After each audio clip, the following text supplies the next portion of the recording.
Good day, family. Hope and pray all is well with you and yours. This is Pastor Green. I'm coming to you on this Thursday afternoon.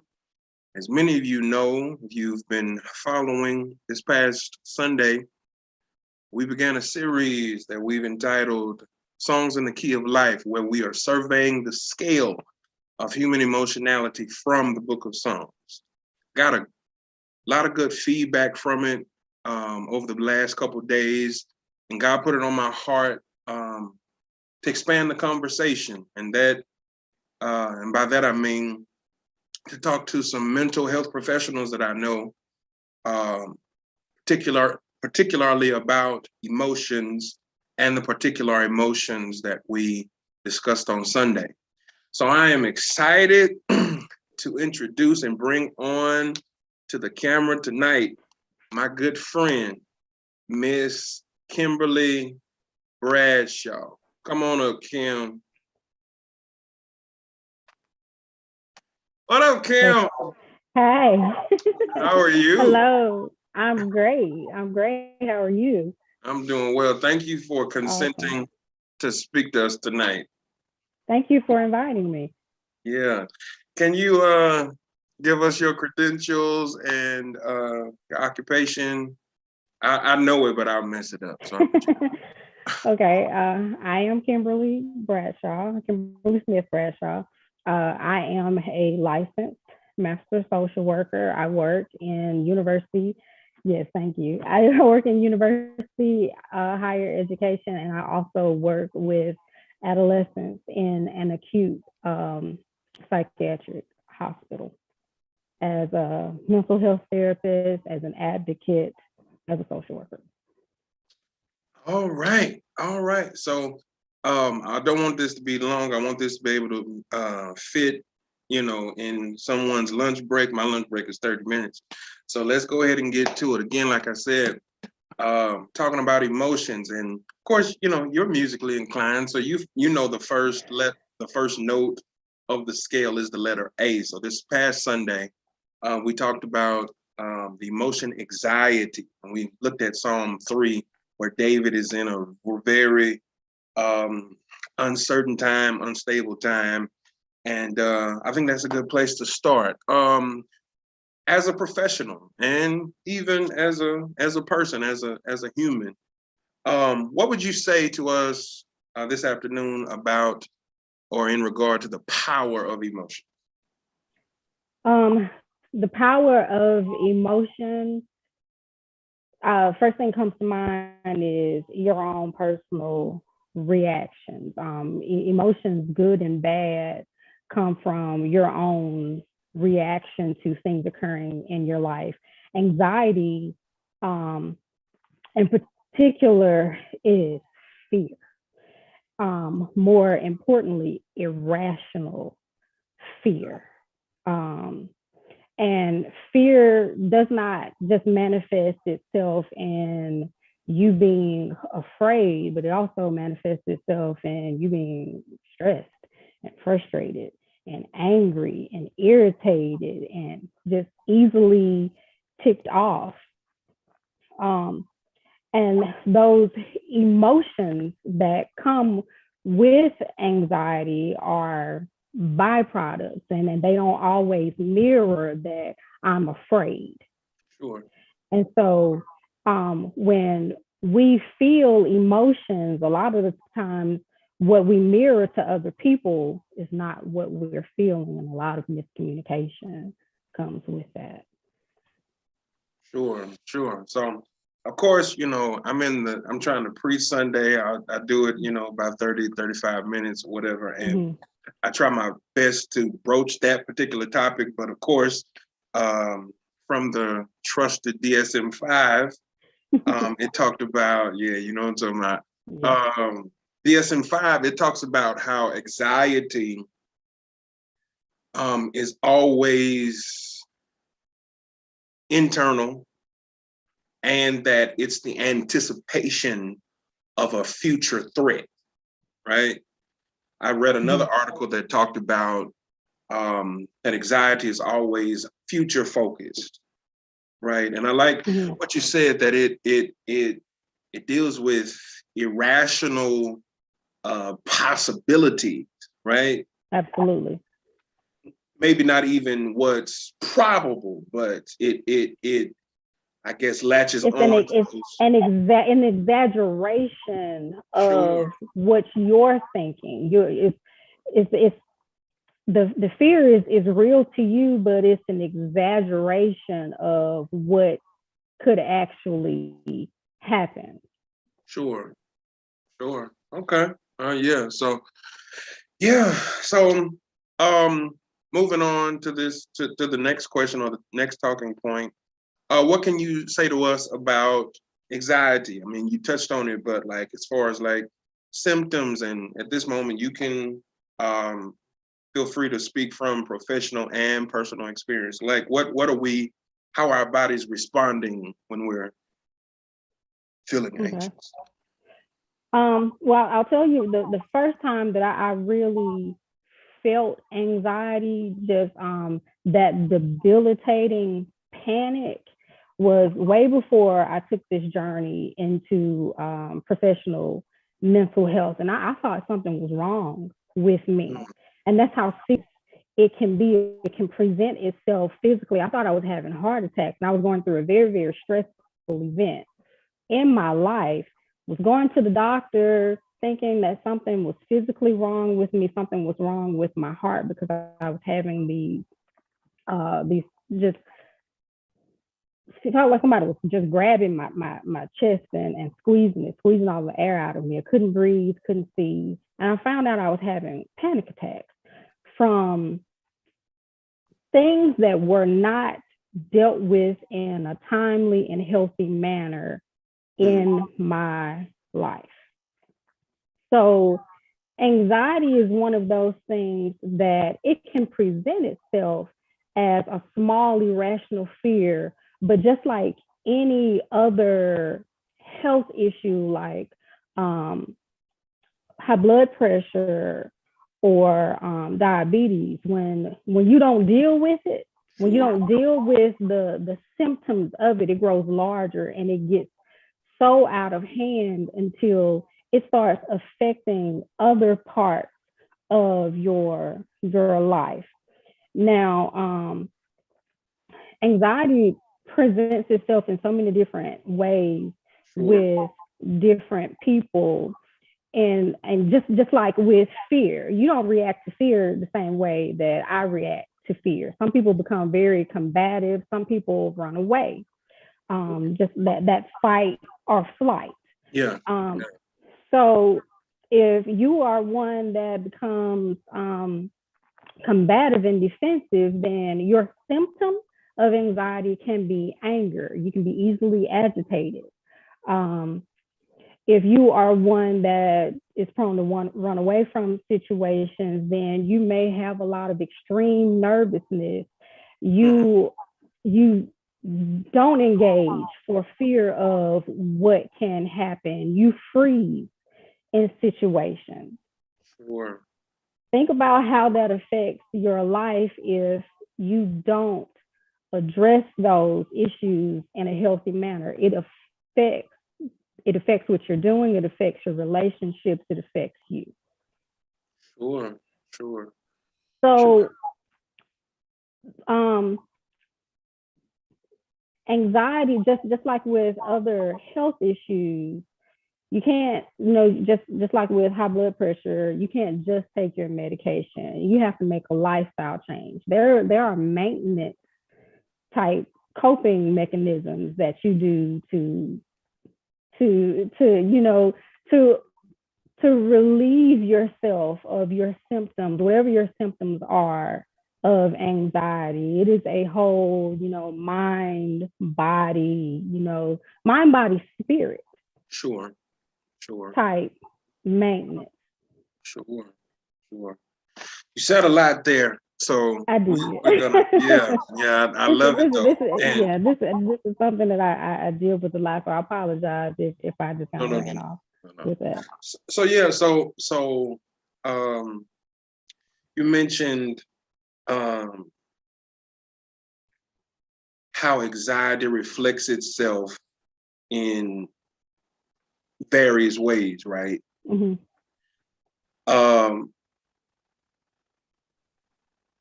But in what you said, it also suggests that it's going to reflect itself. Oh, absolutely. Yeah, so I tried to, I opened the sermon with a statement from Sigmund Freud, and I posted it on Monday on my story and on my page. Mr. Freud says that unexpressed emotions never die.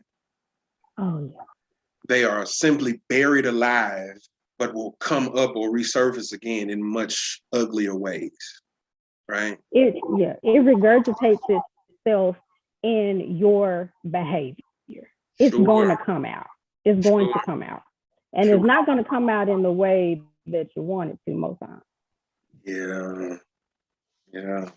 So it's the last talking point. Thank you so much for your time. And I'm just gonna, you mentioned it, you broached it, but we're gonna, what can we do uh, as it relates to treatment and or coping our anxiety? I'm asking this because I'm fully aware as a pastor, as a preacher, as a man, and also a, burgeoning mental health specialist myself, Mm-hmm. that uh, emotionality and mental health has not been handled well uh, in certain sects of Christianity, spirituality, or anything like that. So it's like this whole series, I was very apprehensive about presenting it because um, people will go, especially people that look like us, people will go to the doctor for diabetes, cancer, and things of that sort. However, there is still a stigma attached to mental health. And I think most of us got a real good look at our mental health and mental well-being since COVID has been around, right? Yeah, yeah, yeah. Some There should things be that a we, whole new section of the DSM just for COVID oh, related issues. oh my goodness, like, being shut in, not being able to be social, having, busyness and schedules have been, done away with. Yeah, Mm-hmm. but, Self isolation. yeah, isolated with your children and your spouses, and yeah, so Yeah, it's, all of that, all of that. yeah, yeah. So like, what can we do in regards to treatment and coping?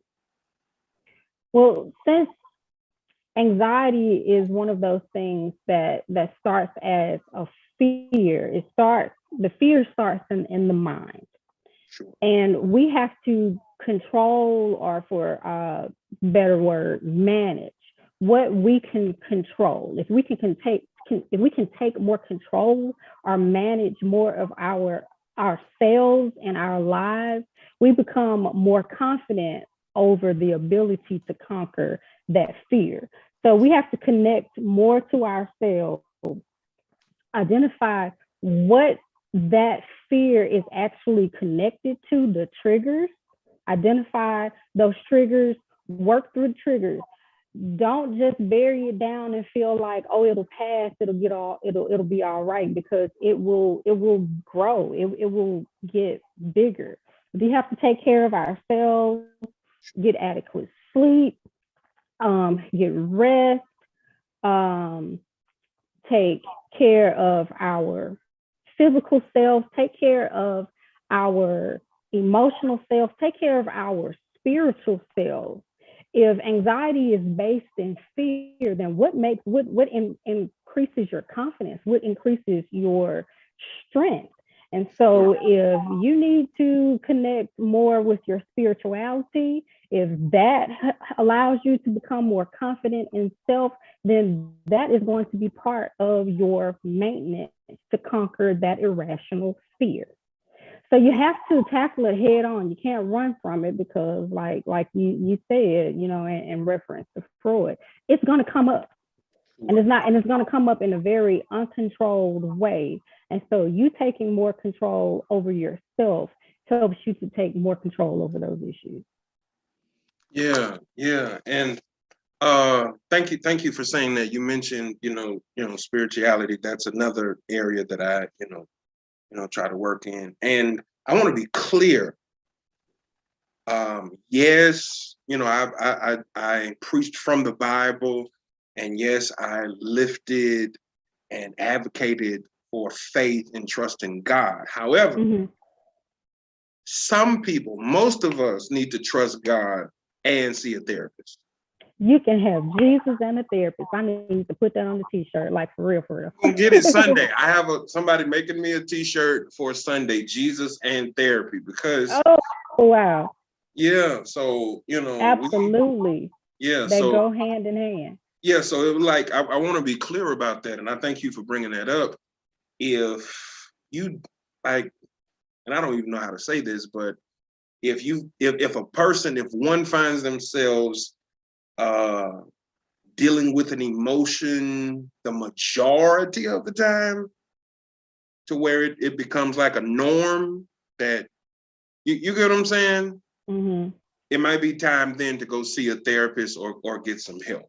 Right? Yeah, if it causes dysfunction in your life, then it is time. It is time to receive outside help. If you, because we all need assistance. Sure. And a therapist is just like, if you're sick, you go to the doctor. If you are emotionally unwell, then you go see a therapist or a counselor. Sure. One more question, and I'm gonna let you go. I promise. Okay. One more question. I'm a Baptist preacher, so we end like several times. But anyway. Go to the cross again. Go to the cross again. Yes, indeed. He died for your well-being. That's emotional, absolutely, mental, spiritual, and physical, right? But he got up early Sunday morning, so that is.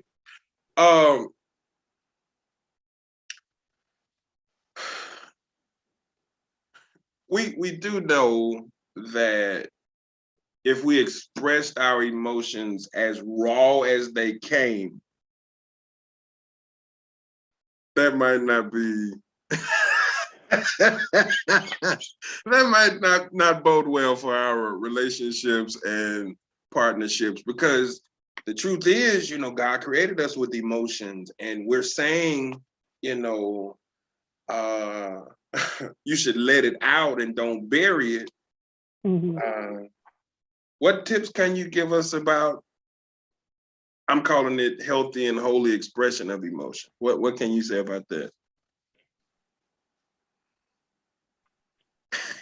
Choose your audience, because everybody choose your audience carefully, because just because you feel it doesn't mean everybody needs to receive it. Thank you for that. Because I'm talking, when I'm going back to Sunday, David, the psalm is a prayer to God. So, and of course, I highlighted that we are free to talk to God about it. But, also God has placed some trustworthy people, some people with some good history as relates to integrity and those things of that sort, that we can talk to. But it's like, you might, feel emotional at your work, but it might not be a good idea. Yeah, to tell your boss, this is how I feel about it. Just like your boss might listen to what you say, but also might take that with them and use that against you at some point later. So choose your audience. Yeah, HR is real, right? Yeah. So we wrapping it up. Thanks so much, Miss Bradshaw. Thank you for your time. Thank you for your perspective. Newly minted, licensed social worker. We are so glad that you are on a college campus and in our city, helping people with their mental and emotional well-being. Thank you so much. Thank you. It's my pleasure. Yeah, so family, I hope this was helpful. I believe it was. Go about the rest of your day and the rest of this week. Feel your emotions, live in the moment, trust God, but seek out a therapist, seek out some medication, think out some healthy venting options and people to vent to. And as the doctors say, take a couple of those and call me in the morning.